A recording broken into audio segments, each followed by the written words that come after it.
ഹരി ഓം തസ്.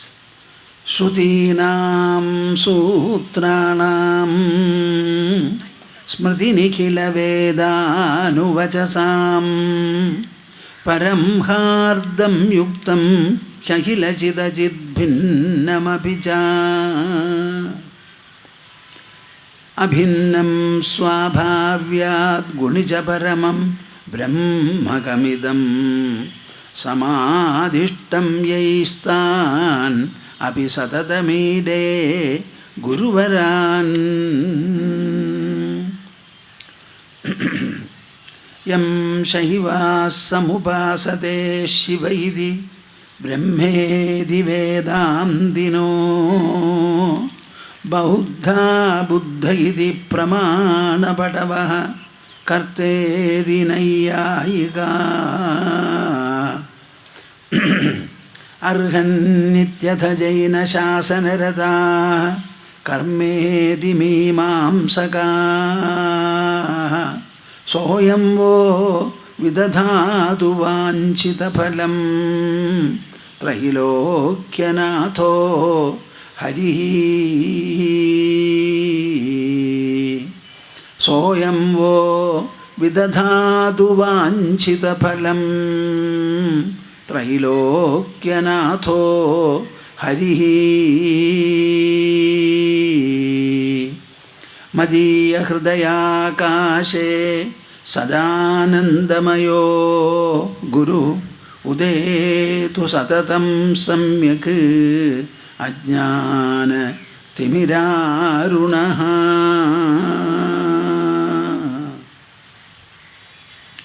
ഹരിഃ ഹരിഃ ഹരിഃ ഓം തത്സ്. ജയ ഗുരു. നമ്മൾക്ക് എത്ര മണിക്കാണ് എടുക്കേണ്ടത്? 7:45 7:30? പതിവ് പോലെ നമുക്കൊരു 3 തവണ ഓങ്കാരം ജപിക്കാം. നിങ്ങളുടെ മനസ്സെല്ലാം വികസിച്ച് ഭൂലോകം മുഴുവനും വ്യാപിക്കട്ടെ. ആ പ്രസരണത്തിൽ നിന്ന് എല്ലാവർക്കും സമാധാനവും ശാന്തിയും അഭിവൃദ്ധിയും എല്ലാം ഉണ്ടാവണം. ഹരിഃ ഹരിഃ ഹരിഃ. ഓ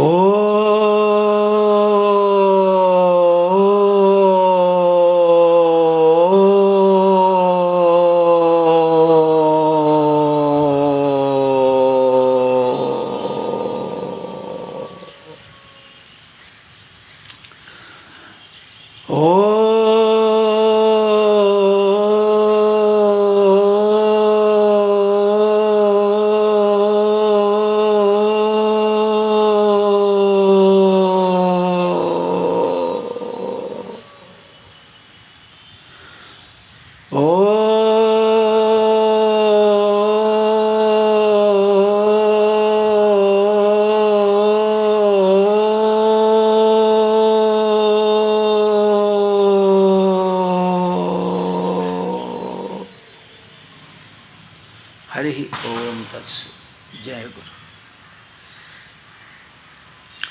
സമദുഃഖസുഖഃ പൂർണ്ണഃ ആശാനൈരാശ്യയോഃ സമഃ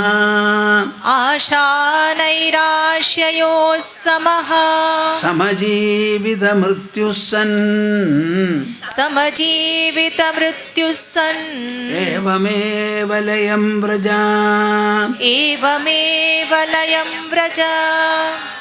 നമുക്ക് 6-ാമത്തെ അധ്യായം മുതൽക്ക് പറയാം. 6-ാമത്തെ അധ്യായത്തിൽ 1-ാമത്തെ ശ്ലോകം. ആകാശവദനന്തോഹം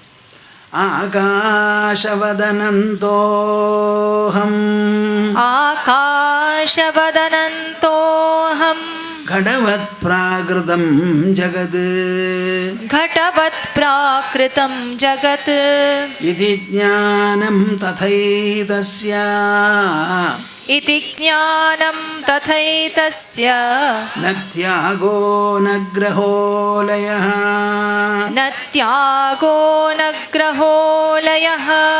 മഹോദധിരിവാഹം സഹ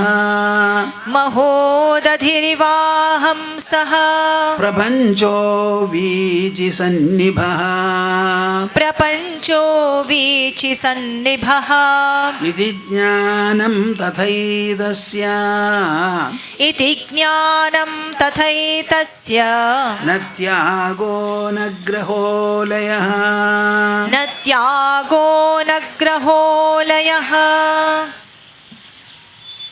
അഷ്ടാവക്ര മഹർഷി ഉപദേശിക്കുന്നതനുസരിച്ച് ആ തത്വങ്ങളും മൂല്യങ്ങളും സിദ്ധാന്തങ്ങളുമെല്ലാം ഉൾക്കൊണ്ട് തനിക്ക് ആ അനുഭവം അതിനനുസരിച്ചുള്ള ഉൾവിസ്താരവും ഉൾമഹിമയും ജനക മഹർഷിക്ക് മനസ്സിലായി തുടങ്ങി, അനുഭവിച്ചു തുടങ്ങി. ഞാൻ മുമ്പും നിങ്ങളോട് പറയുണ്ടായി, നമുക്ക് അനുഭവമുണ്ടാക്കാനുള്ള ഉപകരണങ്ങൾ ഏതൊക്കെയാണെന്നുള്ളത് നിങ്ങൾ ചിന്തിക്കണം. ബാഹ്യവസ്തുക്കളെക്കുറിച്ചുള്ള അനുഭവം നമുക്കുണ്ടാവുന്നത് ഇന്ദ്രിയങ്ങൾ മുഖേനയാണ്. ഈ ഇന്ദ്രിയങ്ങളെ രൂപപ്പെടുത്തിയിട്ടുള്ളതും വാസ്തവത്തിൽ നമ്മുടെ ഉള്ളിലുള്ള ശക്തിയും സാന്നിധ്യവുമാണ്. ഇത് വളരെ മുമ്പ് വളരെ വളരെ ഉറപ്പിച്ച് പറയുണ്ടായി. ഗർഭപാത്രത്തിൽ വളർന്നു വരുന്ന ഫീറ്റസ് ഉണ്ടല്ലോ, അതെങ്ങനെയാണ് ഈ രൂപപ്പെടുന്നത്? അമ്മയ്ക്ക് അതിൽ യാതൊരു പങ്കുമില്ല. അമ്മയുടെ ദേഹത്തിൽ നിന്ന് രക്തം, അതിൻ്റെ ഭാഗങ്ങൾ ആഹാരമായി സ്വീകരിക്കുന്നു ഫീറ്റസ് എന്ന് മാത്രമേ ഉള്ളൂ. അവിടുന്ന് അങ്ങോട്ട് സെല്ല് മൾട്ടിപ്ലൈ ചെയ്ത് ഉണ്ടാവുന്നതാണ്. അതിൽ വേറെ ഒരാൾക്കും ഒരു റോളുമില്ല. അപ്പം നമ്മുടെ ഉള്ളിലുള്ള ആ ജീവസാന്നിധ്യം തന്നെ രൂപപ്പെടുത്തിയ ശരീരവും ഇന്ദ്രിയങ്ങളും കൊണ്ടാണ് നമ്മൾ ജനിക്കുന്നതും വളരുന്നതും. ആ ഇന്ദ്രിയങ്ങളെ രൂപപ്പെടുത്തിയിട്ടുള്ള ഉൾസാന്നിധ്യത്തിന് ഈ ഇന്ദ്രിയങ്ങളല്ലാതെ ശരീരത്തിൻ്റെ ഉള്ളിലും ചില ഉപകരണങ്ങളുണ്ട് കാര്യങ്ങൾ ഗ്രഹിക്കാൻ. അതിൽപ്പെട്ടതാണ് ഈ മനസ്സും ബുദ്ധിയും. ഇന്ദ്രിയങ്ങളുടെ തുറയിൽ വളരെ കാര്യക്ഷമവും അനിവാര്യവും നിഷേധിക്കാൻ പറ്റാത്തതുമാണോ, അതേപോലെ മനസ്സുകൊണ്ട് ഗ്രഹിക്കേണ്ട കാര്യത്തിൽ മനസ്സ് തന്നെയാണ് അനിഷേധ്യം. ബുദ്ധി കൊണ്ട് ഗ്രഹിക്കേണ്ട കാര്യത്തിൽ ബുദ്ധി തന്നെയാണ് അനിഷേധ്യം. ഇന്ദ്രിയാനുഭവങ്ങൾക്ക് എത്രത്തോളം പ്രസക്തിയുണ്ടോ, അനിഷേധ്യതയുണ്ടോ, അത്രത്തോളം പ്രസക്തി ബുദ്ധി കൊണ്ട് ഗ്രഹിക്കുന്ന കാര്യങ്ങൾക്കുമുണ്ട് എന്ന് നിങ്ങൾ മനസ്സിലാക്കുന്നുണ്ടോയെന്നാണ് ഞാൻ ചോദിക്കുന്നത്. എന്താ മറുപടി പറയാതെ?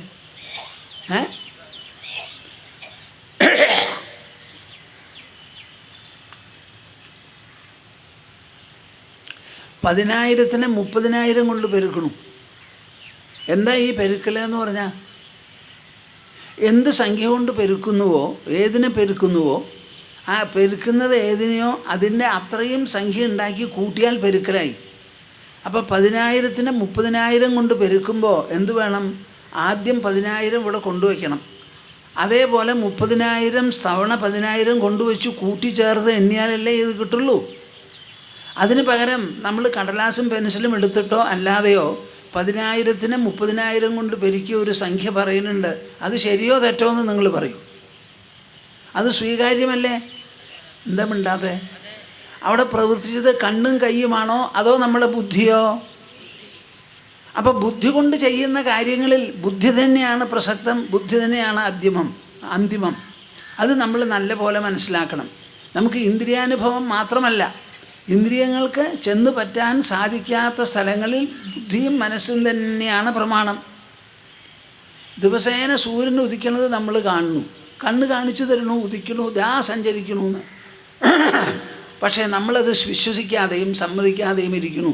സൂര്യൻ ഉദിക്കുന്നില്ല, അസ്തമിക്കുന്നില്ല, ഭൂമിയാണ് ഭ്രമണം ചെയ്യുന്നത്. ആ ഭൂമിയുടെ ഭ്രമണം കൊണ്ടാണ് സൂര്യൻ്റെ സ്ഥാനം മാറിയതായിട്ട് നമുക്ക് അനുഭവപ്പെടുന്നത് എന്ന് ബുദ്ധി പറയുന്നതിനെ നമ്മൾ അംഗീകരിക്കുന്നില്ലേ?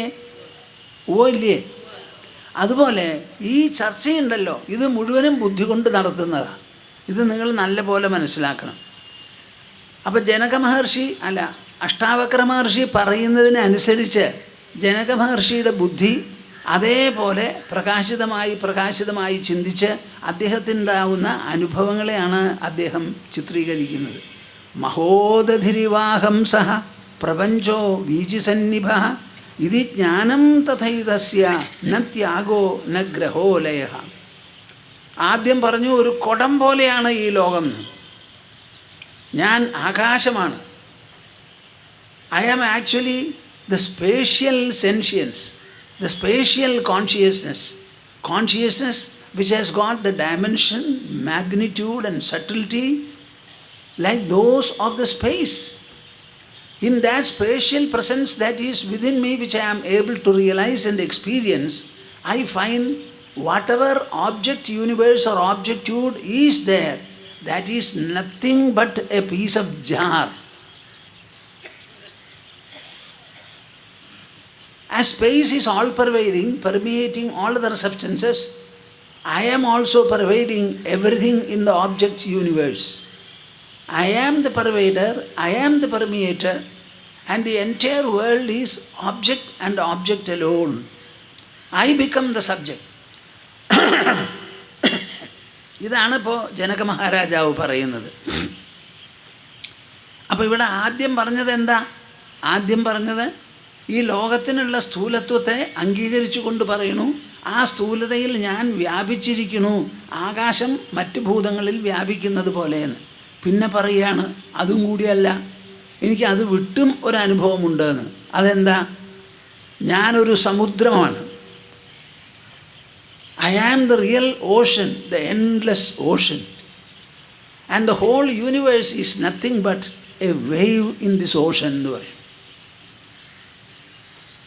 So both are equally water, water and water.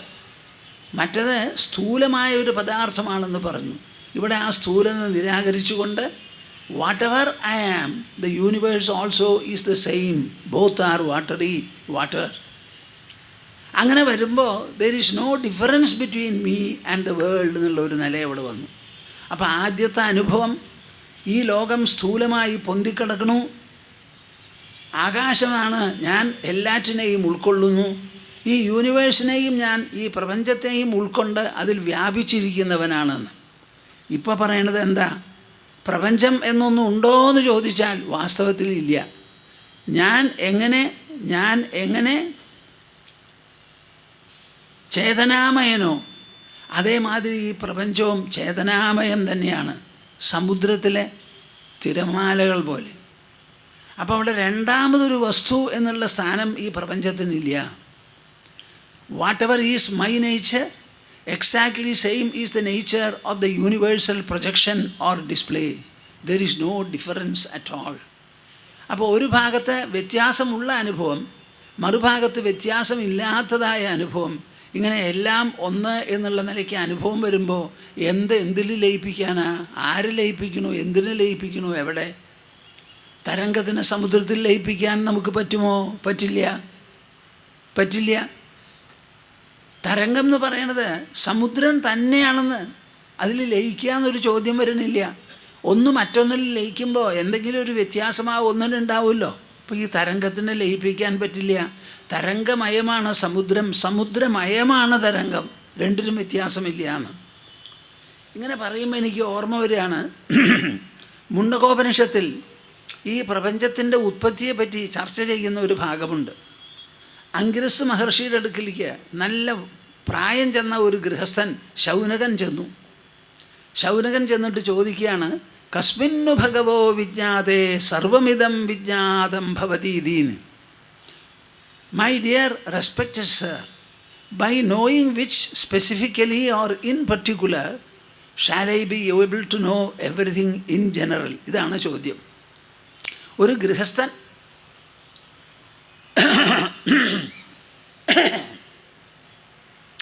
അഗ്നിഹോത്രാദി നിത്യകർമ്മങ്ങൾ ചെയ്ത് വിശേഷകർമ്മങ്ങളുമെല്ലാം അനുഷ്ഠിച്ചു പോന്നിട്ടുള്ള ഗൃഹസ്ഥൻ ആ കർമാനുഷ്ഠാനങ്ങൾ കൊണ്ടൊന്നും തൻ്റെ മനസ്സിന് സമാധാനമോ ബുദ്ധിയുടെ സംശയങ്ങളോ ചോദ്യങ്ങളോ ഇല്ലാതെയാവോ ചെയ്യുന്നില്ല.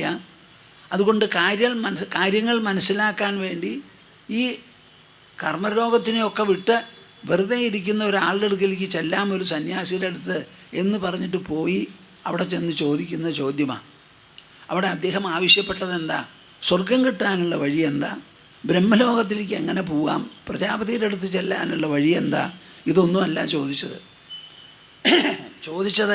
കസ്മിന്നു ഭഗവോ വിജ്ഞാതേ സർവമിദം വിജ്ഞാതം ഭവതീതി.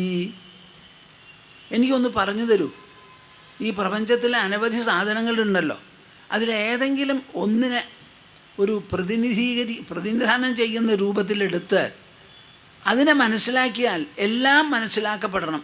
അങ്ങനെ വല്ലതും ഉണ്ടോ എന്ന് ചോദിച്ചപ്പോഴാണ് ഈ ആത്മവിദ്യ ബ്രഹ്മവിദ്യ ഉപദേശിക്കുന്നത്. അത് ഉപദേശിക്കുന്ന സമയത്ത് പറയുകയാണ്, ലോകത്തിൽ വിദ്യ രണ്ട് തരത്തിലാണ് വിദ്യയെ വിഭജിച്ചിട്ടുള്ളത്. ഒന്ന് അപരാവിദ്യ, പിന്നെ ഒന്ന് പരാവിദ്യ. നിങ്ങൾ എൻ്റെ കൂടെ ഉണ്ടോ? അപരാവിദ്യ എന്ന് പറഞ്ഞാൽ താണത് എന്നർത്ഥം. ഒരു നിലയ്ക്ക് നികൃഷ്ടം എന്ന് വരെ പറയാൻ വേണമെങ്കിൽ. പരാവിദ്യ എന്ന് പറഞ്ഞാലോ ഉത്കൃഷ്ടമാണ്, ഉയർന്നതാണ്. ഈ രണ്ട് തരം വിദ്യയിൽ ഈ താണവിദ്യയിൽ പെടുന്നതാണ് 4 വേദവും 6 ശാസ്ത്രവും എന്ന്. ഞാനിത് പറയുമ്പോൾ നിങ്ങളുടെ പ്രതികരണം എന്താണാവോ എന്ന് അറിഞ്ഞാൽ കൊള്ളാം. നമ്മൾ വളരെ ദിവ്യമാണ് പവിത്രമാണ് എന്ന് വിചാരിക്കുന്ന 4 വേദങ്ങളും വേദാനുഷ്ഠാനങ്ങളും വൈദിക കർമ്മങ്ങളും എല്ലാം തന്നെ 6 ശാസ്ത്രങ്ങളടക്കം. പഴയ കാലത്ത് 4 വേദവും 6 ശാസ്ത്രവുമായ സർവജ്ഞത്വമായി. 6 ശാസ്ത്രങ്ങൾ എന്തൊക്കെയാണ്? ശിക്ഷാകൽപ്പം, വ്യാകരണം, ജ്യോതിഷം, ഛന്ദസ് എന്ന് തുടങ്ങിയ 6 ശാസ്ത്രങ്ങളാണ്. ഈ 4 വേദവും 6 ശാസ്ത്രവും മുഴുവൻ അപരാവിദ്യയിൽ പെടുന്നു. പരാവിദ്യ എന്ന് പറയണത് എന്താ? യയാ തദക്ഷരമധിഗമ്യതേ.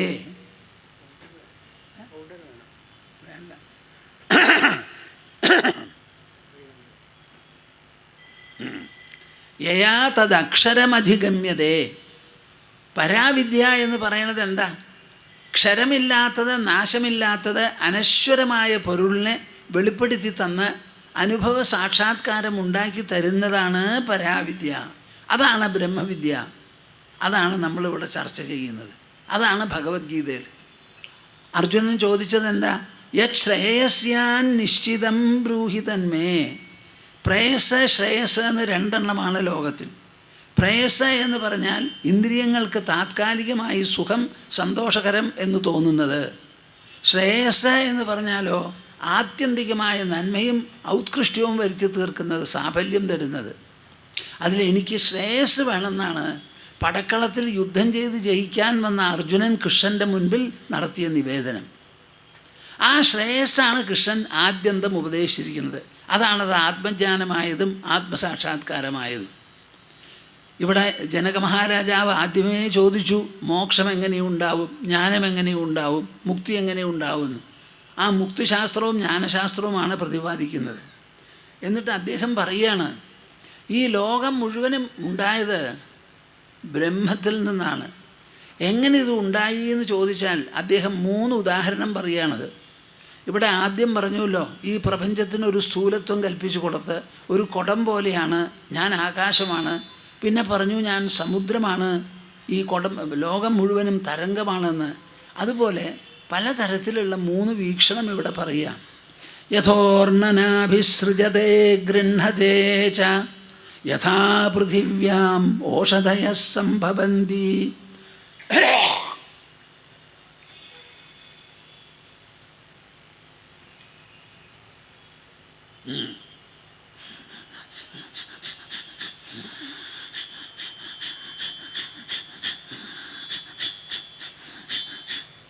യഥാ പൃഥിവ്യാം ഓഷധയഃ സംഭവന്തി യഥാ സതഃ പുരുഷാത് കേശലോമാനി തഥാക്ഷരാത് സംഭവതീഹ വിശ്വം. നമ്മുടെ വീക്ഷണം എങ്ങനെയാണ് താണ ലെവലിൽ നിന്ന് പുറപ്പെട്ട് ഉയർന്ന ലെവലിലേക്ക് എത്തിച്ചേരുന്ന ഒരു കോണിപ്പടി കയറുന്ന മാതിരി എന്നാണ് ഇവിടെ പറയുന്നത്. യഥാ ഊർണനാഭി സൃജതേ ഗൃഹതേ ച. ഈ പ്രപഞ്ചം, പാഞ്ചഭൗതികമായ പ്രപഞ്ചത്തിൽ ചെറുതും വലുതുമായി പല വിധത്തിലുള്ള സ്ഥൂല സൃഷ്ടികളുണ്ട്. ഗോളങ്ങൾ, ഖരവസ്തുക്കളായിട്ടുള്ള ഗോളങ്ങൾ പലതുമുണ്ട്. ഒരു പക്ഷേ ദ്രവവും കാണും, ഒരു പക്ഷേ ഗ്യാസും കാണും, വാതരൂപത്തിലുള്ളതും കാണും. ഇങ്ങനെ പലതരത്തിലുള്ളതായ ഈ ലോകവസ്തുക്കളുണ്ടല്ലോ, ഇതെങ്ങനെയാണ് സൃഷ്ടിക്കപ്പെട്ടതെന്ന് ചോദിച്ചാൽ 8 കാലിയുണ്ട്. ആ 8 കാലിയുടെ ശരീരത്തിൻ്റെ ഉള്ളിൽ നിന്ന് നൂല് അതിനിഷ്ടം പോലെ ഇങ്ങനെ വിടും. വാസ്തവത്തിൽ ഈ 8 കാലിയുടെ ഉള്ളിൽ നിന്ന് ഇങ്ങനെ ഒരു നൂലെങ്ങനെയാണ് പുറപ്പെടുക എന്ന് ചോദിച്ചാൽ അത്ഭുതമാണത്. പട്ടുനൂൽ പുഴു അങ്ങനെയാണല്ലോ. ആ നൂല് ഇങ്ങനെ പുറത്തേക്ക് വിടുക മാത്രമല്ല, എപ്പോൾ വേണമെങ്കിലും അത് പിന്നിലേക്ക് വലിക്കുകയും ചെയ്യും. അത് എട്ടുകാലിക്കുള്ളൊരു വിശേഷമാണ്. യഥോർണനാഭി സൃജതേ ഗൃഹതേച്ച. അതെങ്ങനെയാണോ ഈ നൂല് തൊടുക്കുന്നത്, നിങ്ങളാരെങ്കിലും കണ്ടിട്ടുണ്ടോ? ഒന്ന് നോക്കേണ്ടതാണ്. എട്ടുകാലി കൂടുണ്ടാക്കുന്ന സമയത്ത് അത് ഒരു കാലിങ്ങനെ ഇട്ടിട്ട് ഇവിടുന്ന് അങ്ങോട്ട് പോവും. അതിനത് പിഴച്ചു എന്ന് തോന്നിയാൽ അത് പിൻവലിച്ചിട്ട് രണ്ടാമത് ഇങ്ങോട്ട് വരും. എന്നിട്ട് ആദ്യം ശരിക്ക് സമാന്തരമായിട്ടിടുന്നത് കാണാം. അപ്പോൾ ആ നൂലിനെ വിസർജിക്കലും പിൻവലിക്കുന്നതും. It can eject the so-called thread from out of its own body. It can also withdraw the so-called spider. So in the same manner, the universe is something that is ejected, so to say, from the creative source. It can also be withdrawn at will by the same source. അതാണ് നിങ്ങളുടെ എല്ലാവരുടെയും പൊതുവേ ഉള്ള ധാരണ. ഭഗവാൻ ലോകത്തെ സൃഷ്ടിക്കുന്നു, സൃഷ്ടിച്ച ലോകത്തെ നിലനിർത്തുന്നു, എപ്പോൾ വേണമെങ്കിൽ അദ്ദേഹത്തിന് സംഹരിക്കാനും സാധിക്കുന്നു. അപ്പോൾ സൃഷ്ടി പോലെ നിലനിർത്താനും സംഹരിക്കാനും സാധിക്കും. എട്ടുകാലി തൻ്റെ ഉള്ളിൽ നിന്ന് നൂലെങ്ങനെ പുറത്തേക്ക് നൂറ്റ് എടുക്കണോ, അത് വേണ്ടി വന്നാൽ പിൻവലിക്കണോ, അതേപോലെയെന്ന്. ഇതാണ് ആദ്യത്തെ ധാരണ. എന്നാൽ ഈ ധാരണ ശരിയാണോ എന്ന് ചോദിച്ചാൽ ശരിയല്ല. ഈ പ്രപഞ്ചം മുഴുവൻ നൂല് പോലെയും അതിൻ്റെ സോഴ്സ് എന്ന് പറയുന്നത് എട്ടുകാലി പോലെയുമാണെങ്കിൽ ഈ ലോകത്തിൽ നമ്മൾ ജീവരാശികളെ കാണുന്നുണ്ടല്ലോ. ഇപ്പോൾ ഭൂമിയിൽ എത്ര ജീവജാലങ്ങളാണ്. ആ ജീവജാലങ്ങൾക്കൊക്കെ ബുദ്ധിയില്ലേ? നമ്മൾ ജനിച്ചത് ഭൂമിയിൽ നിന്നാണ്, വെള്ളത്തിൽ നിന്നാണ്, വായുവിൽ നിന്നാണ്, സൂര്യചന്ദ്ര കിരണങ്ങളിൽ നിന്നാണ്. അവയ്ക്കൊന്നും ചേതനാംശം കാണുന്നില്ല. എന്നാൽ നമ്മളോ ചേതനാമയരാണ്.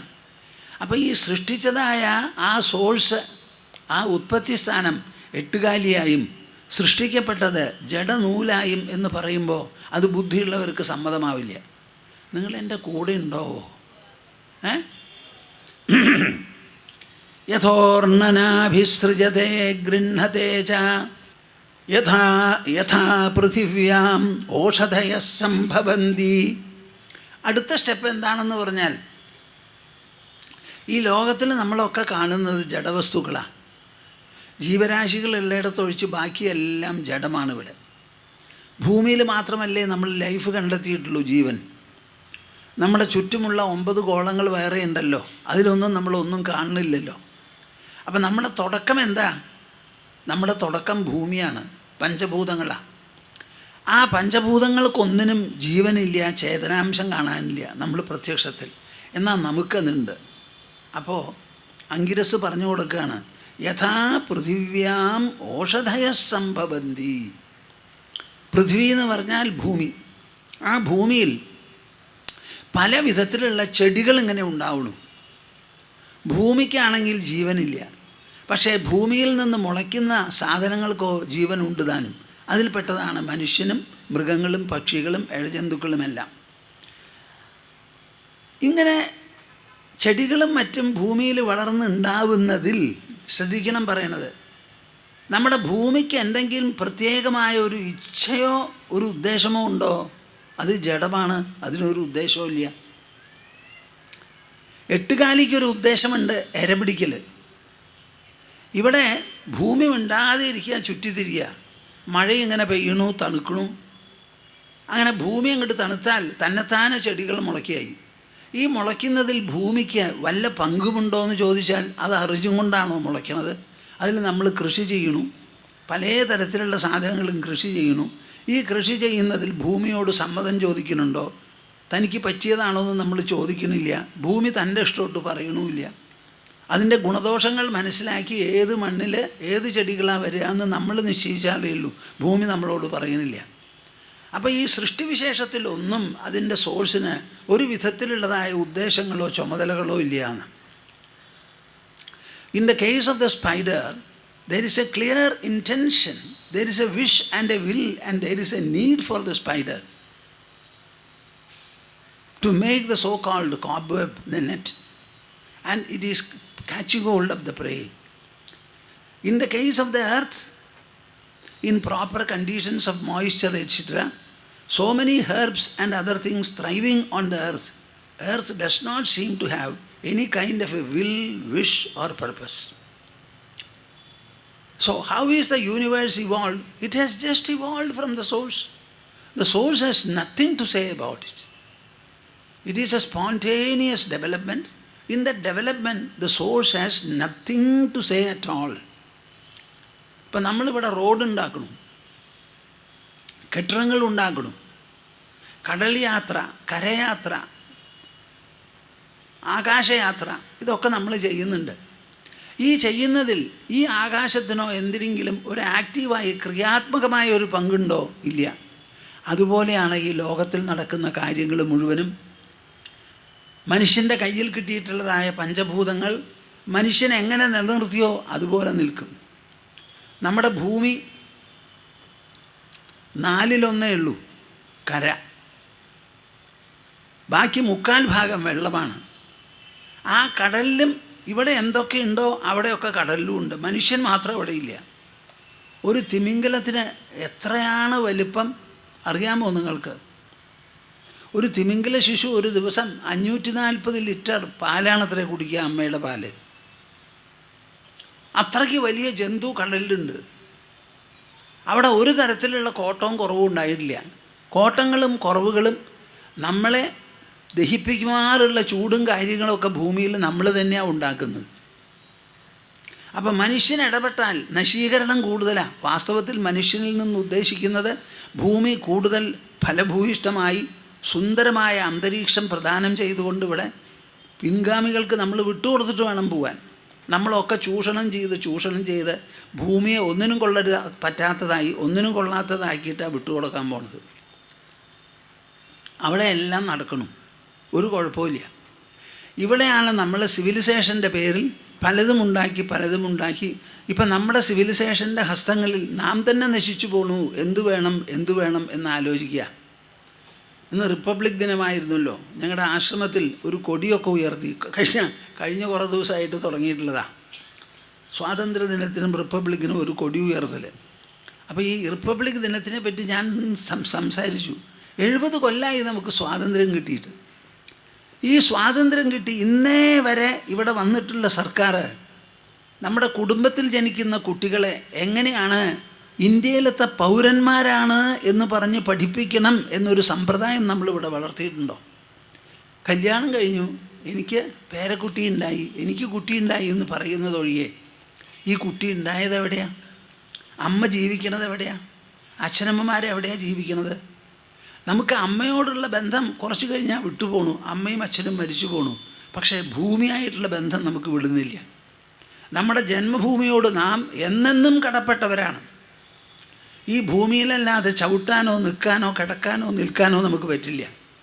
ഇവിടുത്തെ കാറ്റ് വേണം നമുക്ക് ശ്വസിക്കാൻ. അമ്മ പെറ്റുകഴിഞ്ഞാൽ അമ്മയിൽ നിന്ന് വേറിട്ടു, ഭൂമിയിൽ നിന്ന് നാം വേറിടുന്നില്ല. അപ്പം ശരിയായിട്ടുള്ള അമ്മ നമ്മുടെ ജന്മഭൂമിയാണ്. ആ ജന്മഭൂമിയിലത്തെ പൗരന്മാരാണ് നാം എല്ലാവരും. ഓരോ കുട്ടിയും അമ്മയ്ക്ക് ജനിക്കുന്നുണ്ട് വീട്ടിലെന്നുണ്ടെങ്കിലും ഇന്ത്യൻ പൗരനായിട്ടാണ് ജനിക്കുന്നത്, വളരുന്നത്. ആ മാതൃഭൂമിയോട് അമ്മയോടുള്ള മാതിരി ഒരു കടപ്പാട് പുലർത്തി തൻ്റെ ജീവിതം കൊണ്ട് ഈ മാതൃഭൂമിയെ കൂടുതൽ സമ്പന്നമാക്കാൻ, ശക്തമാക്കാൻ, സുന്ദരമാക്കാൻ, സൗഭാഗ്യപൂർണ്ണമാക്കാൻ നമ്മൾ പരിശ്രമിക്കണം. ഇങ്ങനെ ഒരു പാഠം നമ്മുടെ കുട്ടികൾക്ക് പറഞ്ഞു കൊടുത്തു എന്നുണ്ടെങ്കിൽ എന്തായിരിക്കും സ്ഥിതി എന്നൊന്ന് ആലോചിക്കൂ. അടുത്ത കാലത്ത് വളരെ ചർച്ച നടക്കുന്ന ഒരു വിഷയമാണ്. 90 ഹർത്താൽ ഉണ്ടായിക്കഴിഞ്ഞു അത്രേ ഈ കഴിഞ്ഞ കൊല്ലത്തിൽ. 90 ഹർത്താൽ. നമ്മളൊക്കെ ആവശ്യപ്പെടുന്നത് രാജ്യത്തിൻ്റെ പുരോഗതിയാണ്. ഓരോ ദിവസത്തെ ഹർത്താലും എത്രയാണ് ഈ രാജ്യത്തിൻ്റെ പുരോഗതിയെ പിന്നോക്കം തള്ളണതെന്ന് ആരെങ്കിലും ആലോചിക്കുന്നുണ്ടോ? നമ്മൾ പരമാവധി പണിയെടുത്ത് നമ്മുടെ പ്രൊഡക്ടിവിറ്റി GDP വർദ്ധിപ്പിക്കണമോ അതോ പരമാവധി മുടക്കെടുത്ത് നശിപ്പിക്കണമോ എന്നുള്ളത് ഒരു വലിയ ചോദ്യമാണ്. ഈ ചോദ്യത്തിൽ രാഷ്ട്രീയമില്ല. ഏത് പാർട്ടിയോടും തുറച്ചു നോക്കുന്ന ഒരു ചോദ്യമാണിത്. എന്താ നിങ്ങൾ ഈ പറയണത്? 90 ഹർത്താൽ. നമുക്ക് ഇതല്ലാതെ വേറെ ഒരു വഴി കണ്ടുപിടിച്ചുകൂടെ നമ്മുടെ പ്രതിഷേധമോ നമ്മുടെ ആവശ്യമോ പ്രകടമാക്കാൻ സർക്കാരിൻ്റെ ശ്രദ്ധ പറ്റാനായി? ജപ്പാനിലും അവിടെ ഇവിടെയൊക്കെ പറഞ്ഞു കേട്ടിട്ടുള്ളത് അവർക്ക് സ്ട്രൈക്ക് എന്ന് പറഞ്ഞാൽ കൂടുതൽ സമയം ജോലി ചെയ്യുന്നതാണത്രേ. ഇപ്പോൾ 8 മണിക്കൂറാണ് ജോലി എന്ന് വെച്ചാൽ അവർ തീരുമാനിക്കും 1 മണിക്കൂറും കൂടി ജോലി ചെയ്യുന്നത്. അങ്ങനെ 1 മണിക്കൂറും കൂടി വർക്കേഴ്സ് ജോലി ചെയ്താൽ മാനേജ്മെൻറ്റ് കിട്ടുകിട്ടാന്ന് വിറയ്ക്കുന്ന പറയുന്നത്. നമ്മളിപ്പോൾ ഹർത്താൽ ആചരിച്ചിട്ട് ഒരു കുലുക്കമില്ലല്ലോ സർക്കാരിന്. അപ്പോൾ നമ്മളിതൊക്കെ ഒന്ന് പുനഃപരിശോധിക്കണം. എത്ര കഷ്ടപ്പെട്ടിട്ടാണ് നമ്മുടെ ദേശീയ സമ്പത്തുകളും ദേശീയ മുതലുകളും ഉണ്ടാക്കുന്നത്. അതിലൊരു പൂടി നുള്ളി ഇടാൻ ഒരു പൗരൻ, ശരിയായ പൗരനാണെങ്കിൽ അവൻ്റെ മനസ്സ് സമ്മതിക്കില്ല. നമ്മൾ ആദ്യമായി കൈവയ്ക്കുന്നത് പൊതുസ്വത്തിലും ഈവൻ പ്രൈവറ്റ് പ്രോപ്പർട്ടിയിലുമാണ്. എന്നിട്ട് അവസാനം ഹൈക്കോർട്ടിനെ കൊണ്ടും കോർട്ടിനെ കൊണ്ടും പറയിപ്പിക്കുകയാണ് നിങ്ങൾക്ക് ഇഷ്ടം പോലെ എന്ത് ഹർത്താലങ്ങടെ ആചരിക്കാൻ പറ്റില്ല എന്ന്. 70 കൊല്ലം കഴിഞ്ഞിട്ടാണ് നമ്മുടെ കോടതിയുടെ കണ്ണ് തുറന്നിരിക്കുന്നത്. ഞാൻ ആലോചിക്കും, എന്താണ് നമ്മുടെ republic? What is meant by our independence? നമ്മുടെ കുട്ടികളെ ഇന്ത്യൻ പൗരന്മാരാണ്, അവർക്ക് ഇന്ത്യൻ പാസ്പോർട്ടാണുള്ളത്. ഈ നാട്ടിൻ്റെ ഈ രാജ്യത്തിൻ്റെ 4 അതിർത്തികൾക്കുള്ളിൽ സഞ്ചരിക്കാൻ മാത്രമുള്ള സ്വാതന്ത്ര്യമേ ഇവിടുത്തെ പൗരന്മാർക്കുണ്ടു. അതിനെ ആരോടും ചോദിക്കണ്ട. എനിക്ക് ഇന്ത്യയിലെ എവിടെ വേണമെങ്കിൽ പോവാം, എന്താണോ താൻ പോണേന്ന് എൻ്റെ അടുത്ത് ചോദിക്കില്ല ആരും. ഞാൻ ഇന്ത്യൻ പൗരനാണ്. ഇന്ത്യയുടെ മണ്ണ് എവിടെയൊക്കെ ഉണ്ടോ അവിടെയൊക്കെ പോകാനുള്ള സ്വാതന്ത്ര്യം അമ്മയുടെ ഗർഭത്തിൽ നിന്ന് പുറത്തു വന്ന് ഭൂസ്പർശം കഴിഞ്ഞപ്പോൾ എനിക്ക് കിട്ടുന്നതാണ്. എനിക്ക് പറയാം, ഈ ഒരു പൗരബോധം പ്രാഥമികം ആത്യന്തികം ഇത് വളർത്തിയെടുക്കാൻ നമുക്ക് സാധിച്ചില്ലെങ്കിൽ നമ്മളെങ്ങനെയാണ് അവിടെ കഴിഞ്ഞുകൂടാൻ പോണത്? ഇത് വളരെ ചിന്തിക്കേണ്ട ഒരു കാര്യമാണ്. യഥാ പൃഥിവ്യാം ഓഷധയ സംഭവന്തി. നമ്മൾ ഈ രാജ്യത്തിൽ പലതും ചെയ്യണു, എന്താ ദൈവം അറിയണില്ലേ? ദൈവം എപ്പോഴാണ് കടിഞ്ഞാണ് ഇടാൻ പോണേ? ഒരു കാലത്ത് ഇടില്ല ദൈവം കടിഞ്ഞാണ്, ഇടില്ല. എത്ര ആടുകളെ കൊല്ലണു, എത്ര കൊതുകുകളെ കൊല്ലണു, എത്ര മൃഗങ്ങളെ കൊല്ലണു. ഒരു മൃഗത്തെയെങ്കിലും രക്ഷിക്കാൻ ഈശ്വരൻ വന്ന് ഇറങ്ങിയിട്ടുണ്ടോ എന്ന് ഭൂമാനന്ദ സ്വാമി ചോദിക്കുമ്പോൾ നിങ്ങൾക്ക് മറുപടി ഉണ്ടാവണം. നേരെ മറിച്ച് ഒരു മനുഷ്യനെയാണ് കൊല്ലുന്നത് എന്ന് കണ്ടാലോ എത്ര ജനങ്ങളതിന് പ്രതിഷേധിക്കണു, സമ്മതിക്കില്ല. അവർക്ക് പാവം അത് പ്രതിഷേധിക്കാൻ സാധിച്ചാലും മനുഷ്യനതിനെ കീഴടക്കണം. ഈശ്വരൻ എല്ലാ ദിക്കിലും അനീതി ഉണ്ടെങ്കിൽ ഇടപെട്ട് നേരെയാക്കും എന്ന് പറഞ്ഞാൽ അത് സമ്മതിക്കില്ല. ദ്രൗപദിയുടെ സാരി പിടിച്ചു വലിച്ചു നിറഞ്ഞ സദസ്സിൽ. ആ ധീര വനിത അത് കൂട്ടാക്കിയില്ല. ഞാൻ സ്വതന്ത്രയാണ്, എന്നിലുള്ള ആക്രമണം ഞാൻ അനുവദിക്കുന്നില്ല, ഞാനിതിന് കീഴടങ്ങണില്ല ഇല്ല എന്ന് പറഞ്ഞ് ഉറച്ചു നിന്നപ്പോഴാണ് ദുശാസനൻ നാണം കെട്ട് പിന്മാറിയത്. ഒരു കാര്യം ശരിയല്ല എന്ന് ആരുടെ മനസ്സിൽ തോന്നുന്നുവോ ആ ആളത് ശരിയല്ല എന്ന് ഉറക്കെ പറയാൻ തയ്യാറാവണം. മനസ്സിൽ മന്ത്രിച്ചിട്ട് കാര്യമില്ല. ഭൂമിയിലാണ് ഈ നശീകരണ പ്രസ്ഥാനങ്ങൾ മുഴുവൻ നടക്കുന്നത്. ഭൂമി നമ്മളോട് പറയുമോ നിങ്ങളിങ്ങനെ ആയാൽ ഞാൻ നശിക്കും, അതുകൊണ്ട് പാടില്ല എന്ന്? ഇല്ല. ഈശ്വരന് വേണ്ടി സംസാരിക്കുന്നത് മനുഷ്യരാണ്. ഈശ്വരൻ എന്നൊരു വിശ്വാസം നമ്മുടെ വിശ്വാസമാണ്. ആ ഈശ്വര വിശ്വാസത്തിൻ്റെ വ്യാഖ്യാനങ്ങളും നമ്മൾ നൽകുന്നതാണ്. ഗോഡ് എന്നൊരു വാക്കെടുത്ത് ഡിക്ഷണറിയിൽ നോക്കിയാൽ അതിനുള്ള ഡെഫിനിഷൻ അവിടെയുണ്ട്. ഡോഗ് എന്നുള്ള വാക്കിനും അതേമാതിരി ഡെഫിനിഷനുണ്ട്. ഇത് നമ്മുടെ ആൽഫബറ്റ് ഉപയോഗിച്ച് നമ്മളുണ്ടാക്കിയിട്ടുള്ള സങ്കല്പങ്ങളും ആ സങ്കല്പങ്ങൾക്ക് വ്യാഖ്യാന വിവരണങ്ങൾ നൽകുന്നത് നമ്മളുമാണെന്ന് നിങ്ങൾ മനസ്സിലാക്കണം.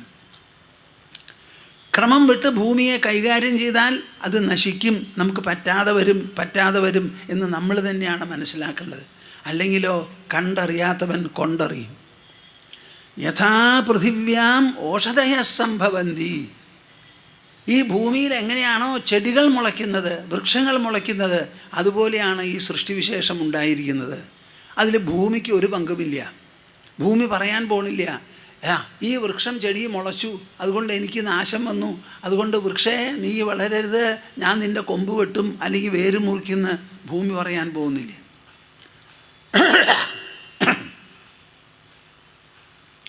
യഥാ സദഃ പുരുഷാത് കേശലോമാനി. ഇത് വിട്ടും ഒരു പോയിൻ്റ് ഓഫ് വ്യൂ, ഒരു വീക്ഷണമുണ്ട്. What is the third point of view? ഈ ലോകം എന്ന് പറയുന്നത് നിങ്ങൾ വിചാരിക്കുന്നത് പോലെ സജീവമായ ഒരു സൃഷ്ടിവിശേഷമല്ല.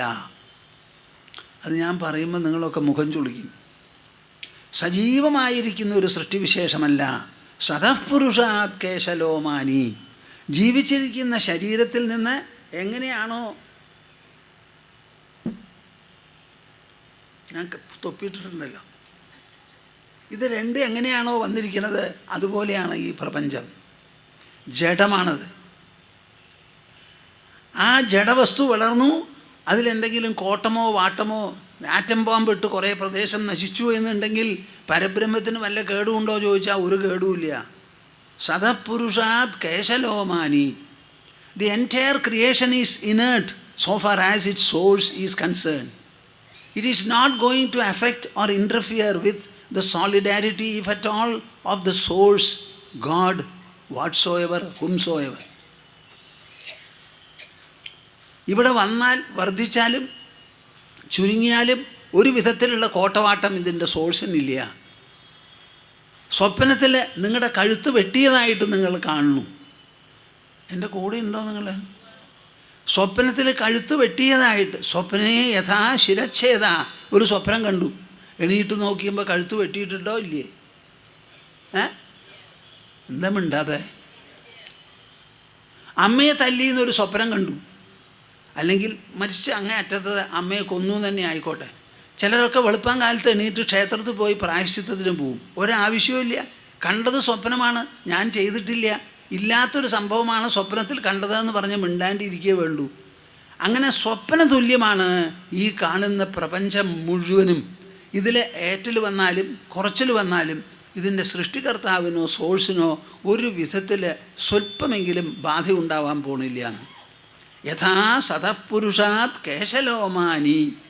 എന്നിട്ട് അവസാനം പറയാണ് തഥാക്ഷരാത് സംഭവതീഹ വിശ്വം. അതുപോലെയാണ് ഇവിടെ ഈ വിശ്വം സംഭവിക്കുന്നത്. ഈ വിശ്വം സ്വയം രൂപപ്പെട്ടതാണ്. ഇതിൻ്റെ പിന്നിൽ ഒരു സൃഷ്ടികർത്താവില്ല, മനഃപൂർവ്വതയില്ല. ഈ ഭൂമിയിലിപ്പോൾ ജീവജാലങ്ങൾ പൊട്ടിമുളച്ചത് പെട്ടെന്നല്ലല്ലോ, എത്രയോ കാലം കഴിഞ്ഞു. ഇത് ഭൂമി ഇങ്ങനെ രൂപപ്പെടുത്തി രൂപപ്പെടുത്തി രൂപപ്പെടുത്തി കൊണ്ടുവന്നതാണ്. നിങ്ങൾ ഉണ്ടായ കുട്ടിക്ക് ഭക്ഷണം കൊടുക്കുന്നത് പോലെ ഭൂമി എന്തെങ്കിലും ചെയ്തോ? വസ്ത്രം ധരിപ്പിച്ചോ? ആസ്പത്രിക്ക് കൊണ്ടുപോയോ? ഡോക്ടറെ കൺസൾട്ട് ചെയ്തോ? ഒന്നുമില്ലല്ലോ. അതൊരു എവല്യൂഷൻ മാതിരി ഇങ്ങനെ നടന്നുകൊണ്ടിരിക്കുകയാണ്. നിങ്ങളുടെ അഭിപ്രായത്തിൽ നടന്നോട്ടെ. സതപുരുഷാത് കേശലോമാനി തഥാക്ഷരാത് സംഭവതീഹ വിശ്വം. അങ്ങനെയാണ് ഈ വിശ്വം ഇവിടെ ഉണ്ടായിട്ടുള്ളത്. ആ വിശ്വത്തിന് നമ്മുടെ ശരീരത്തിലുള്ള രോമങ്ങളുടെയും ലോമങ്ങളുടെയും സ്ഥാനം മാത്രമേ ഉള്ളൂ. ചിലപ്പോഴൊക്കെ സൂക്കേട് വന്നാൽ പെട്ടെന്ന് രോമം കൊഴിഞ്ഞു പോവും. കൊഴിഞ്ഞു പോയത് കൊണ്ട് ശരീരം കൊഴിഞ്ഞു പോവുമോ? കുറച്ച് കഴിഞ്ഞാൽ അത് മുളച്ച് പൊന്തും ചെയ്യും. അപ്പോൾ ജീവിച്ചിരിക്കുന്ന ശരീരത്തിൽ രോമങ്ങൾ എങ്ങനെയാണോ അതുപോലെയാണ് ഈ പ്രപഞ്ചത്തിൻ്റെ സൃഷ്ടിവിശേഷം. നിങ്ങൾ വിചാരിക്കുന്നത് പോലെ എട്ടുകാലി ഉണ്ടാക്കി അതിനെ പിൻവലിക്കുന്നതല്ല. ഭൂമിയിലെ പല വിധത്തിലുള്ള വൃക്ഷങ്ങളും സസ്യങ്ങളും ലതകളും ഉയർന്ന് അവിടെ തന്നെ കൊഴിഞ്ഞു വീഴുന്നത് പോലെയല്ല, മറിച്ച് ജീവിച്ചിരിക്കുന്ന ഒരു മനുഷ്യൻ്റെ ശരീരത്തിൽ നിന്ന് രോമങ്ങളും ലോമങ്ങളുമൊക്കെ ഉണ്ടാവുന്നത് എങ്ങനെയോ അതുപോലെ ഈ വിശ്വം ഉണ്ടായിട്ടുള്ളതാണ്. ഇതിൽ എന്ത് നടന്നാലും നടന്നില്ലെങ്കിലും ഒരു കുറവോ ഒരു കൂടുതലോ ഇതിൻ്റെ സോഴ്സ് ഒന്നിനും സംഭവിക്കാനില്ല. അതാണ് നമുക്ക് വിശേഷപ്പെട്ട ഒരു മന്ത്രമുള്ളത്. എന്താണ് മന്ത്രം? ഓം പൂർണ്ണമദഃ പൂർണ്ണമിദം പൂർണ്ണാത് പൂർണ്ണമുദച്യതേ പൂർണ്ണസ്യ പൂർണ്ണമാദായ പൂർണ്ണമേവാവശിഷ്യതേ. ആകത്തുകയ്ക്ക് ഒരു മാറ്റവും വരണില്ല. ഒരു പറമ്പ് മേടിച്ചു, ഒന്നും ഉണ്ടായിരുന്നില്ല, അവിടെ മൊട്ടപ്പറമ്പായിരുന്നു. അത് വേണ്ടതുപോലെ അതിനെ വേലിയൊക്കെ കെട്ടി അല്ലെങ്കിൽ മതിൽ കെട്ടി വീടൊക്കെ അതിലുള്ള കളയൊക്കെ പറിച്ചു മാറ്റി അതിൽ കൃഷി ചെയ്ത് ചെടികളായി വൃക്ഷങ്ങളായി ഒക്കെയായി നന്നായി. എത്രത്തോളം വൃക്ഷങ്ങളും ലതകളും ഒക്കെ അതിൽ പൊന്തിയിട്ടുണ്ടോ അത്രത്തോളം സാമഗ്രികൾ ആ ഭൂമിയുടെ ഉള്ളിൽ നിന്നും കാറ്റിൽ നിന്നും സൂര്യകിരണങ്ങളിൽ നിന്നുമെല്ലാം വലിച്ചെടുത്തിട്ടാണ് ഈ രൂപഭേദം വരുന്നത്. അങ്ങനെ ചെടികളായതുകൊണ്ട് പാഞ്ചഭൗതിക ഘടനയ്ക്ക് ഒരു കൂടുതലോ ഒരു കുറവോ വരുന്നില്ല. ഈ ചെടികളില്ലാത്തത് കൊണ്ടൊരു കുറവില്ല, ഉള്ളത് കൊണ്ടൊരു കൂടുതലില്ല. ആകത്തുകയ്ക്ക് ഒരു മാറ്റവും ഇല്ല. ഇൻഫിനിറ്റിയിൽ നിന്ന് ഇൻഫിനിറ്റ് എടുത്താൽ എത്ര ബാക്കി വരും? പൂജ്യത്തിൽ നിന്ന് പൂജ്യം എടുത്താൽ എത്രയാണ് നിങ്ങൾ ബാക്കി വരിക? ഏതാണ്ട് അതുപോലെയാണ് ഈ എക്സാമ്പിൾ, ശരിയല്ലെങ്കിലും. യഥോർണനാഭിസൃജതേ ഗൃഹ്ണതേ ച യഥാ പൃഥിവ്യാം ഓഷധയഃ സംഭവന്തി യഥാ സതഃ പുരുഷാത് കേശലോമാനി തഥാക്ഷരാത് സംഭവതീഹ വിശ്വം. അപ്പോൾ ഈ പ്രപഞ്ചത്തെ നോക്കിക്കണ്ട് ഇതിൻ്റെ പിന്നിലൊരു ഈശ്വരനുണ്ട് എന്നൊക്കെ ഒരു സങ്കല്പവും ഒരു ധാരണയും നമ്മുടെ തുടക്കത്തിൽ കുട്ടിയായിരിക്കുമ്പോൾ നമ്മുടെ മനസ്സിലുണ്ടാവുന്നതാണ്. നമ്മൾ മുതിരുന്ന സമയത്ത് ഈശ്വരൻ മനഃപൂർവ്വതയോടുകൂടി ഒരു സൃഷ്ടിചക്രം ഇവിടെ തൊടുത്തു വിട്ടിട്ടില്ല. നമ്മുടെ ചുറ്റും നാം കാണുന്നത് പഞ്ചഭൂതങ്ങളാണ്, പാഞ്ചഭൗതികമാണ് പ്രപഞ്ചം. അതിലൊരൊറ്റ എണ്ണത്തിന് ഇച്ഛാശക്തിയോ ക്രിയാവിശേഷമോ ഒന്നുമില്ല. അത് അതിൻ്റെ പാട്ടിൽ കിടന്നിങ്ങനെ തിരിയണു, അതാത് ട്രാജക്ടറി ഭ്രമണപഥത്തിൽ തമ്മിൽ കൂട്ടിമുട്ടുന്നില്ല. അതിനൊന്നിനും പ്രത്യേകമായ ഒരു ബുദ്ധിയോ ഇച്ഛയോ ഒന്നുമില്ല. അതിൽ ചില സ്ഥലത്ത് ലൈഫ് പ്രൊമോട്ടിംഗ് കണ്ടീഷൻസ് ഉണ്ടാവുന്നു. ജീവരാശികൾ ഉത്പത്തിയാവാൻ പറ്റിയിട്ടുള്ള സ്ഥിതിവിശേഷങ്ങളും സാഹചര്യങ്ങളും അന്തരീക്ഷവുമുണ്ട്. അങ്ങനെ വരുമ്പോൾ വെള്ളത്തിലും കാറ്റിലും കരയിലുമൊക്കെയായി ചെടികളിങ്ങനെ പൊട്ടിമുളയ്ക്കണു, ജീവജാലങ്ങളും പൊട്ടിമുളയ്ക്കണു. അതിൻ്റെ ഇടയിൽ ഒരു കാല്, രണ്ട് കാല്, മൂന്ന് കാല്, നാല് കാല്, അനവധി കാല്, ഒരു കാലുമില്ലാത്തത്, ഇങ്ങനെ പലതരത്തിലുള്ള ജീവജാലങ്ങളുള്ളതിൽ ഇരുകാലുള്ള മനുഷ്യനാണ് നാം മനസ്സിലാക്കുന്നിടത്തോളം ഏറ്റവും വിശേഷപ്പെട്ട സൃഷ്ടി. അതും ആ ആളുടെ പുരികത്തിന് മുകളിലുള്ള തലച്ചോറാണ് ഏറ്റവും പ്രധാനം. The entire creation, the entire emergence of creatures has not taken place by virtue of any will, wish or purpose on the part of either earth or water or air or the sun or the moon or the other stellar region they raise. It has been a natural development for which they are not responsible. They have not exerted or exercised themselves to any extent whatsoever. It has simply come to be, that's all. നമ്മുടെ ഭൂമിയോ സമുദ്രമോ കാറ്റോ സൂര്യചന്ദ്ര കിരണങ്ങളോ ഒന്നും തന്നെ ഇങ്ങനെ ഒരു സൃഷ്ടി ഉണ്ടായി എന്ന് അവർ മനസ്സിലാക്കുന്നില്ല, അതിലിടപെടുന്നില്ല. അവ നൽകുന്നതായ അനുകൂലാന്തരീക്ഷത്തിൽ പലതും ഇവിടെ സംഭവിക്കണു എന്നുള്ളതാണ്. ആ സംഭവിച്ചതിൽ മനുഷ്യനാണ് ഇച്ഛാശക്തി, മനുഷ്യനാണ് ആഗ്രഹങ്ങൾ. അപ്പം മനുഷ്യൻ എങ്ങനെ ഇച്ഛാശക്തിയും ആഗ്രഹവും ഉണ്ടോ അതെല്ലാം വേണ്ടതുപോലെ ഉപയോഗിക്കണം. ആ ഉപയോഗിക്കുന്ന സമയത്ത് നിശ്ചയിക്കേണ്ടത് എന്താ? പരോപദ്രവം പാടില്ല. ആ പരോപദ്രവത്തിൽ പെട്ടതാണ് ഭൂമിയെയും നാം അനാരോഗ്യപരമാക്കി തീർക്കരുത്, കാറ്റിനെയും ദുഷിപ്പിക്കരുത്, വെള്ളത്തിനെയും ദുഷിപ്പിക്കരുത്. ഇതൊക്കെ നമ്മുടെ ചുറ്റുമുള്ള ഘടകങ്ങളാണ്. അവയെ പോഷിപ്പിക്കുകയല്ലാതെ ദുഷിപ്പിക്കണ ചോദ്യമില്ല എന്നൊരു ബോധം മനുഷ്യനുണ്ടാവുന്നത് വരെ ഇവിടെ ജീവിതാന്തരീക്ഷം നന്നാവാൻ പോകുന്നില്ല. പരോപദ്രവം അത് ഒഴിവാക്കുക, സാധിച്ചാൽ ഉപകാരം ചെയ്യുക. അത് കഴിഞ്ഞ് നമ്മളുടെ ചുറ്റുമുള്ള ഘടകങ്ങളെ സമ്പുഷ്ടമാക്കി നിലനിർത്തുക. ഇതാണ് നമുക്ക് ആവശ്യം. ഇതെന്തിനാണ് ഞാനിത് പറഞ്ഞത്? ജനക മഹാരാജാവ് നമ്മളോട് പറയുകയാണ്, ആദ്യം ഞാനൊരു ആകാശമാണ്, ആ ആകാശത്തിലുള്ള ഒരു ഭരണിയോ കുടം പോലെയാണ് ഈ പ്രപഞ്ചം. ആകാശം എന്നുള്ള നിലയ്ക്ക് ഞാൻ കുടത്തിൻ്റെ ഉള്ളിലും പുറത്തും വ്യാപിച്ചിരിക്കുന്നു. അതുകൊണ്ട് ഈ കുടം തകർന്നതുകൊണ്ട് എനിക്ക് ഒരു തരത്തിലുള്ള വിഭജനമോ വേദനയോ കറയോ ഏൽക്കുന്നില്ല. രണ്ടാമത്തത്, ആകാശം കുടം എന്ന് പറയുമ്പോൾ ഒരു ഭാഗത്ത് ആകാശം പിന്നെ ഒരു ഭാഗത്ത് കുടം, അങ്ങനെ രണ്ടെണ്ണുണ്ട്. വാസ്തവത്തിൽ ആ രണ്ടുമില്ല. ഞാൻ സമുദ്രം, ജലമയമായ സമുദ്രം. അതിൽ ഈ പ്രപഞ്ചം എന്ന് പറയുന്നത് തരംഗമാണ്. സമുദ്രത്തിൽ നിന്ന് അന്യമായ ഒരു നിലയില്ല. സമുദ്രം ജലമയം, തരംഗവും ജലമയം. ആ തരംഗം കൂടിച്ചേർന്നതാണ് ഈ സമുദ്രം. അതുകൊണ്ട് സമുദ്രം തരംഗത്തിലോ തരംഗം സമുദ്രത്തിലോ ലയിക്കുന്ന ചോദ്യം വരണില്ല എന്ന്. ഇങ്ങനെ രണ്ട് പോയിൻ്റ് ഓഫ് വ്യൂ എൻ്റെ മനസ്സിൽ ഉദിക്കണു എന്ന് പറഞ്ഞ് മൂന്നാമത്തെ പോയിൻ്റ് ഓഫ് വ്യൂവിലേക്ക് കിടക്കുകയാണ്. അഹം സശുക്തി സങ്കാശോ രൂപ്യവദ് വിശ്വകൽപ്പന ഇതി ജ്ഞാനം തഥൈതസ്യ ന ത്യാഗോ ന ഗ്രഹോലയഃ. മൂന്നാമത്തെ ശ്ലോകം. അഹം സ ശുക്തിസങ്കാശോ. അഹം സുക്തിസങ്കാശോ. അഹം സ ശുക്തിസങ്കാശോ. അഹം ശുക്തിസങ്കാശോ. രൂപ്യവദ് വിശ്വകൽപ്പന. രൂപ്യവദ് വിശ്വകൽപ്പന. ഇതി ജ്ഞാനം തഥൈതസ്യ. ഇതി ജ്ഞാനം തഥൈതസ്യ. ന ത്യാഗോ ന ഗ്രഹോലയഃ. ന ത്യാഗോ ന ഗ്രഹോലയഃ. ഞാൻ മുമ്പ് പറയുണ്ടായി നിങ്ങളോട്, ഈ ലോകത്തിലുണ്ടാകുന്ന പരിണാമങ്ങൾ രണ്ട് തരത്തിലാണ്. ഒന്ന്, കാര്യങ്ങളൊക്കെ പ്രതികരണങ്ങളും പ്രതിക്രിയകളും ഉണ്ടായി പരിണത ഫലമായി ഉണ്ടായിത്തീരുന്നത്. ഇപ്പോൾ ഹൈഡ്രജനും ഓക്സിജനും കൂടിച്ചേർന്നാൽ H2O വാട്ടറാവും എന്ന് പറയുന്നു.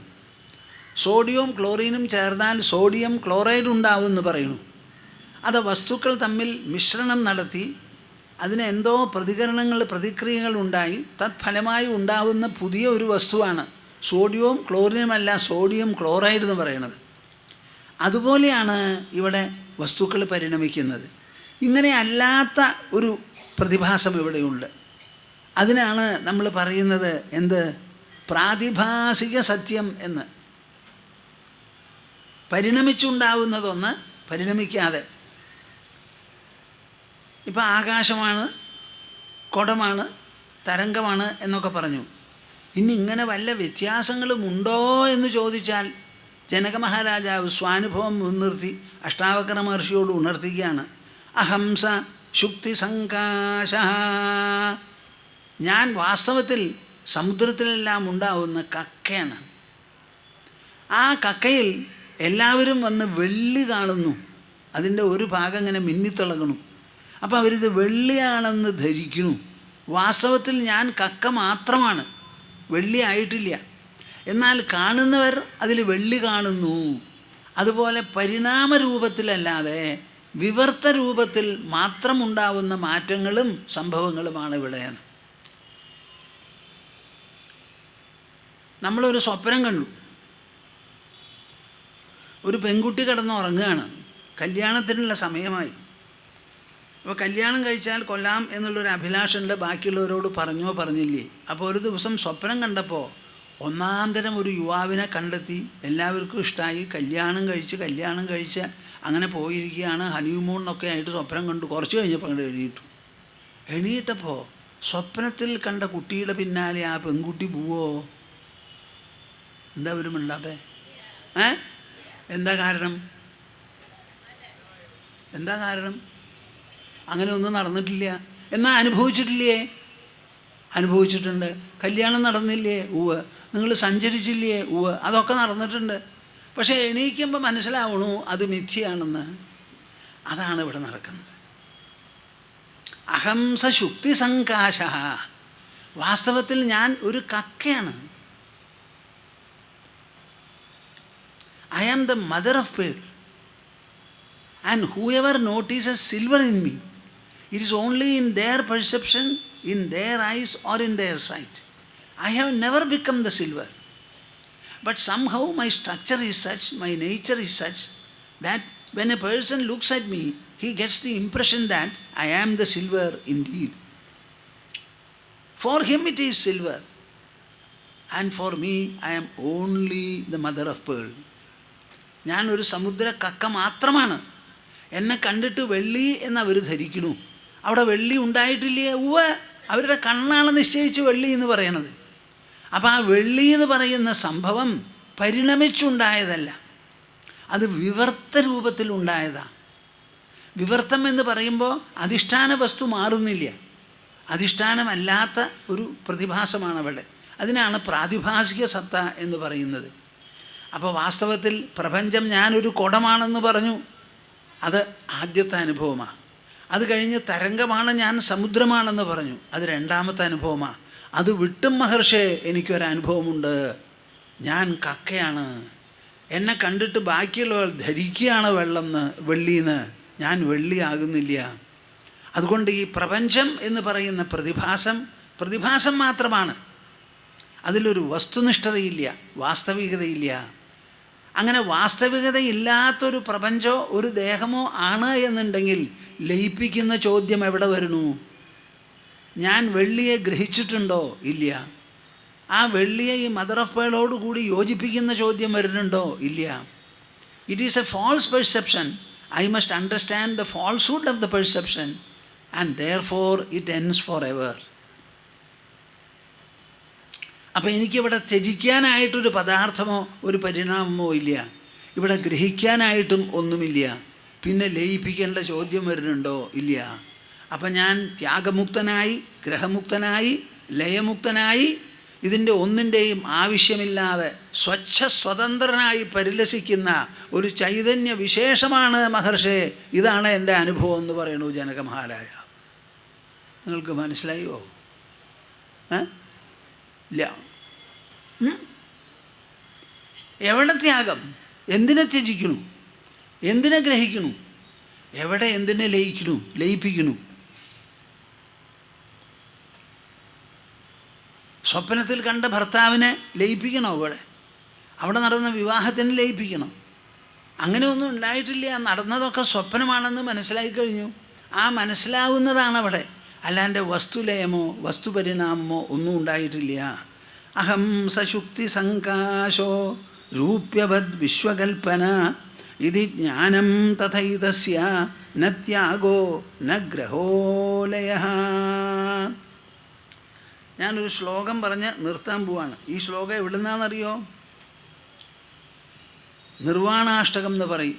ശുഗൻ പാടിയ ഒരു ശ്ലോകമാണത്. ഭേദാഭേദൗ സപതി ഗലിതേ പുണ്യപാപേ വിശീർണേ മായാമോഹൗ ക്ഷയമുപഗതേ നഷ്ടസന്ദേഹവൃത്തേ ശബ്ദാതീതം ത്രിഗുണരഹിതം പ്രാപ്യ തത്വാവബോധം നിസ്ത്രൈഗുണ്യേ പഥി വിചരതഃ കോ വിധിഃ കോ നിഷേധഃ. ഞാൻ സഞ്ചരിക്കുന്നത് ത്രിഗുണങ്ങൾക്കുള്ളിലല്ല, ത്രിഗുണാതീതമായിരിക്കുന്ന ഒരു നിലയിലാണ്. നിസ്ത്രൈഗുണ്യേ, അർജുനോട് കൃഷ്ണൻ പറയുണ്ടായി, ത്രൈഗുണ്യ വിഷയാ വേദ നിസ്ത്രൈഗുണ്യോ ഭവ അർജുനാന്ന്. വേദങ്ങൾ മുഴുവൻ പ്രതിപാദിക്കുന്നത് ത്രിഗുണകാര്യങ്ങളാണ്. സ്വർഗമായാലും ബ്രഹ്മലോകമായാലും പ്രജാപതി ലോകമായാലും ഒക്കെ ത്രിഗുണങ്ങളുടെ ഉള്ളിൽപ്പെട്ടതാണ്. അത് തന്നെയാണ് ഇവിടെ ഭൂമിയിൽ നമ്മൾ അനുഭവിക്കുന്നത്. അപ്പോൾ അവിടെ വേറെ ഒന്നുമില്ല. അതുകൊണ്ട് നീ നിസ്ത്രൈഗുണ്യനാവ്. നിസ്ത്രൈഗുണ്യോ ഭവ അർജുന നിർദ്വന്ദ്വോ നിത്യസത്വസ്ഥോ നിർയോഗക്ഷേമ ആത്മവാൻ. ഇതാണ് ഗീതയുടെ ശരിയായിട്ടുള്ള ഉപദേശം. അതാണ് അദ്ദേഹം ഇവിടെ പറയണത്. നിസ്ത്രൈഗുണ്യേ പഥി വിചരതഃ. നിസ്ത്രൈഗുണ്യമായിരിക്കുന്ന ഒരു ബുദ്ധിപഥത്തിൽ സഞ്ചരിക്കുന്ന എനിക്ക് കോ വിധി കോ നിഷേധഃ. എനിക്ക് ഒരു വിധിയുമില്ല, ഒരു നിഷേധവുമില്ല. There is neither a don't nor a do applicable to me, who is constantly traversing in that nistraigunya path, a path which is transcending, giving no room for the trigunas, the constituents of Prakriti. Prakriti has no hold on me. I am transcending Prakriti, rising above its fold. അതാണ് ഇവിടെ പറയണത്. ന Thiago ന ഗ്രഹോലയ. ശരി. ജയതു ജയതു ദേവോ ദേവകീനന്ദനോയം ജയതു ജയതു കൃഷ്ണോ വൃഷ്ണിവംശപ്രദീപഃ ജയതു ജയതു മേഘശ്യാമളഃ കോമലാംഗോ ജയതു ജയതു പൃഥ്വീ ഭാരനാശോ മുകുന്ദ.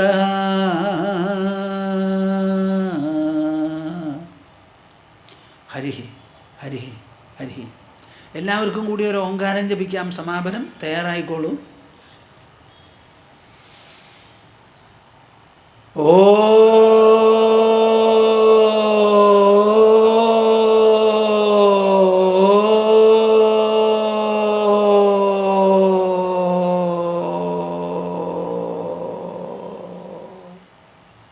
ഹരി ഓം തത്സത്. ജയ ഗുരു.